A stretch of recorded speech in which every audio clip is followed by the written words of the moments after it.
One of Khadr's most vocal and high-profile supporters has been Liberal Senator Romeo Dallaire. Dallaire is one of several Canadian politicians who met today with Khadr's U.S. military lawyer, William Keebler.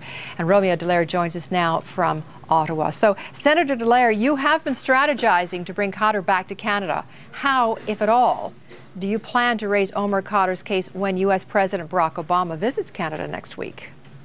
Well, the aim of the visit by the lawyer was hopefully to meet with government politicians and officials in order to ensure that the subject would be raised next week with the President of the United States. And having received no positive response, or in fact no response in any way from the government, has been visiting with the opposition parties in regards to how we might be able to bring forward this subject in order to bring it to the attention of the Prime Minister and get it raised. Now, concurrently with that, I've been in the United States with the transition team and ensuring that this subject was part of their agenda. And now that we've got this decision by the President regarding Guantanamo Bay, we're trying to follow it through in order to ensure that it's resolved, hopefully next week, and if not, certainly before the end of the study period that he's given to look at Guantanamo Bay. And what about Liberal leader Michael Ignatieff? Do you have any assurances from him that he will discuss Khadr's case with the President?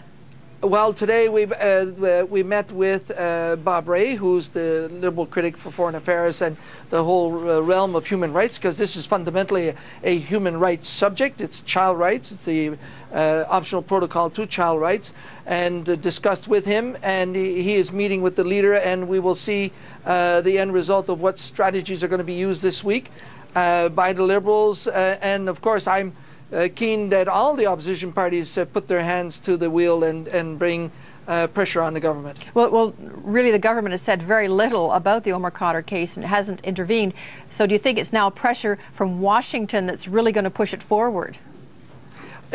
I see no other outlet. I mean, since August, when I went down to Washington, where I explained to the Democratic congressional leaders that the Canadian government was unmovable. The Prime Minister seems to be the focal point of it. Motion in the Senate got no response. Report by the Foreign Affairs Committee in the House of Commons, where I testified, got no response. My correspondence to the Prime Minister with UNICEF and Amnesty International got no response. And so the aim right now is to ensure that the government is aware that there's been a lot of pressure also in the United States that this subject be raised. And it's not just me or us Canadians. A whole slew of American NGOs involved with war-affected children, because this is what we're talking about, were part of our efforts a couple of weeks ago in Washington with the transition team. But in the event it does not get discussed with the President, what next step do you take?